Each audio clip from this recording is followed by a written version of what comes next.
Okay, you're on. Everybody going to be able to hear me? All right, great. I think so. There's a speaker or a microphone there. Well, I know, but I'm kind of... Would you all prefer that I use a microphone? Yes? Oh, God. Okay.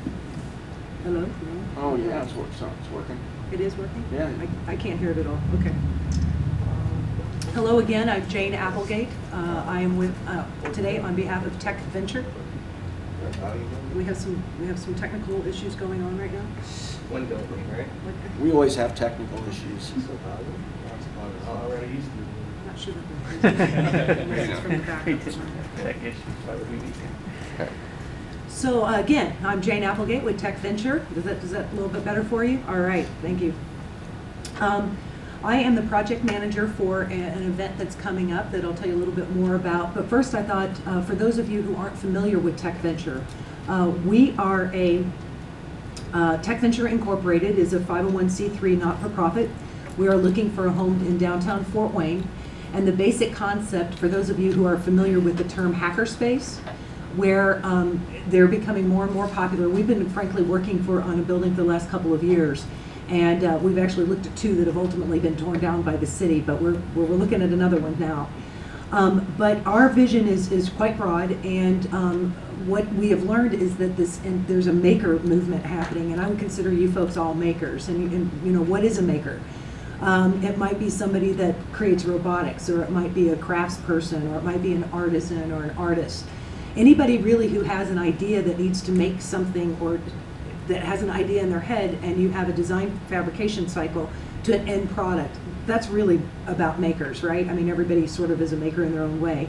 However, when we talk about the event coming up, I'll define that a little bit further for you. But when you're thinking about, you know, makers, again, it's people who make things and they're only defined by the tools that they're making things with. So bear with me on that.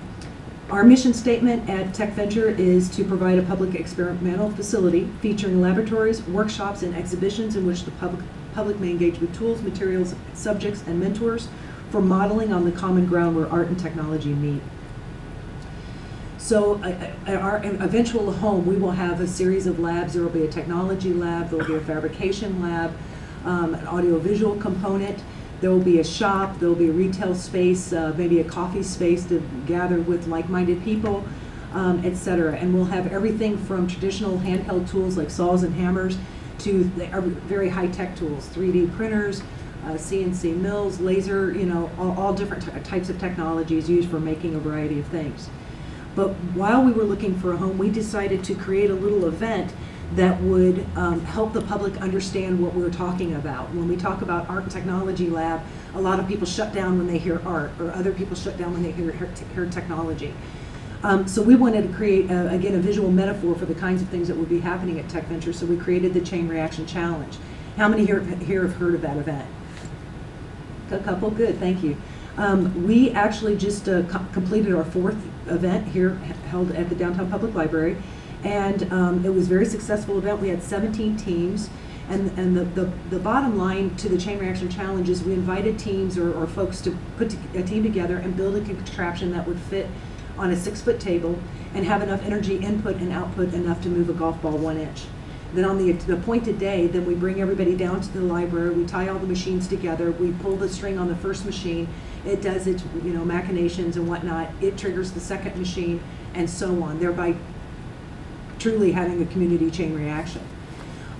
This year, here's a couple of different machines that we had. I guess this is probably a couple of years old now. But as you can see, it's like whatever the imagination can hold. Our challenge that year, I think the theme was building a better mousetrap. This past April 30, a couple weeks ago, we had our 4th event, and that was To Infinity and Beyond. And so again, we're very much like people when they see our machines, they think of the Rube Goldberg competition that Purdue University hosts. And it's kind of fun because we've decided to incorporate that thinking, if you will, that branding that's already out there into our event. So again, in 2010, this year, excuse me, 2011, we had 17 registered teams. We had more than 500 guests, and we did have the Purdue University Rube Goldberg team entry. It was pretty cool. They have applied for a Guinness record for the world's largest functioning contraption. And in this particular image, it's kind of hard to tell because there are 244 steps to that machine to water a house plant. Their challenge was do it in over 20 steps.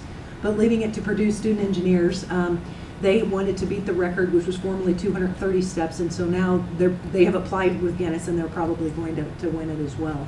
They also have some news coming that we can't talk about, but be watching for press for Purdue University's Rube Goldberg team, because it's pretty exciting stuff, and hopefully TekVenture is going to be a part of that as well.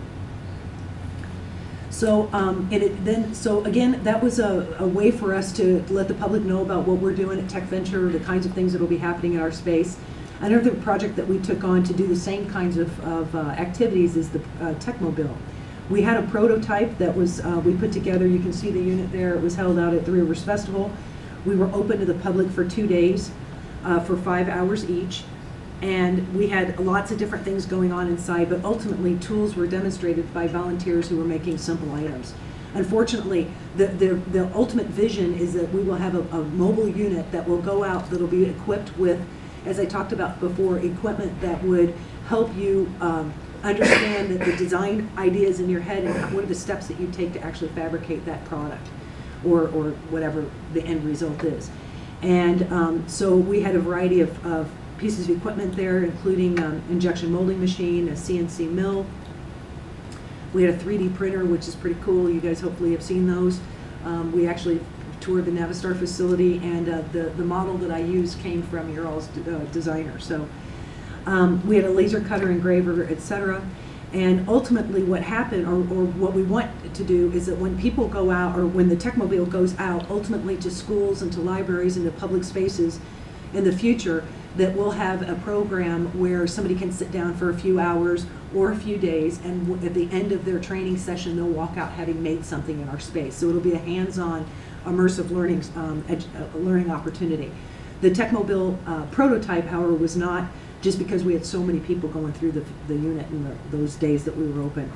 We had 1,500 people pass through in 2 5-hour days of operation. We had no idea. We were thinking if a couple hundred people came through, that was a success for us. What we couldn't, we were limited by fire marshal rules. We couldn't get any more people in the space. So to us, that underlined why TekVenture is needed, because when people get an understanding that, hey, I can go laser cut something, oh, I can go weld something, oh, I didn't, I can't do that at my house. A lot of people who have maker spaces in their homes, they are out of space because they're collectors. You got a lot of stuff, you got parts laying around, not to mention the tools and equipment, all that kind of stuff. So we want to be that place for people to come and engage with each other with tools, materials, and mentors to make things. And we talked about what is a hackerspace earlier. Hackerspaces they're popping up everywhere. They're in, all the major cities are popping up with hackerspaces, and those are sort of a microcosm of what TekVenture will be ultimately. These hackerspaces might start out with 8-10 folks, and they might put in $300 to $500, $1,000 a month, and then it's kind of their group studio space. Well, TekVenture's that idea only much broader, and it's probably one of the reasons why it's taken us a little bit longer to get this thing off the ground than we originally envisioned. It's not an inexpensive proposition. But while we were putting together the TekVenture prototype, and by the way, that unit is not rolling yet. We do have the unit itself, obviously. We have about half of the equipment ready to go in it. We have people lined up to actually build it all out. We've had trouble with the fundraising on the front end, but we think we're very close to getting over that hump. In the interim, though, a large not-for-profit downtown reached out to us and said, we want to partner with TekVenture in some way, even though you don't have a home. So what about if we put a trailer downtown? So within the next 60 to 90 days, we're pretty confident that we're going to have a trailer downtown, not the mobile unit, because that still will eventually meet its purpose of it going out to the region. But we believe that we will have equipment in a trailer downtown. We'll have a logo on the door. We'll have a door, which is pretty exciting. And we'll have a series of equipments where we can start doing workshops and training and things like that to show the funding public, if you will, that there is such a need for this. And it's not just us talking about it or Make Magazine talking about it, but it's a phenomenon that's happening and creating this excitement. So with that, we learned about Make Magazine. I don't know how many of you are familiar with Make. think I do have a copy in my briefcase. I don't have it right here with me. But Make comes out quarterly. Who here knows about Make? About half of you. Good. I am not a maker. Well, I'm not a maker in the traditional sense. I put together deals and people and projects and things like that. But it is such a fun publication. I mean, we call it, as I say here, the 21st century popular mechanics. Make, they call it the Martha Stewart for geeks. And this is just a sample copy. This is the newest edition coming out. It's a publication geared toward ideas, projects, equipment, and friendships. It's about makers connecting with one another. This whole open source concept that is sort of we're evolving into. Traditionally in a lot of your work environments, it's all about not sharing the work, right? But we see sort of the evolution is going to be about as makers are able to afford more equipment to do things in their homes, sell themselves out for mock-ups one unit at a time. It's going to be an exciting revolution that we think literally in the making. We learned that Make does maker fairs. We were trying to figure out a way that we could take our chain reaction challenge, again, that visual metaphor for the kinds of things that would be happening inside TekVenture when we have a permanent home. And we were thinking, okay, how do we take that now to a bigger scale? Because with the chain reaction challenge, we can only do so much marketing, because if you have 1,500 people in here, you can't see it.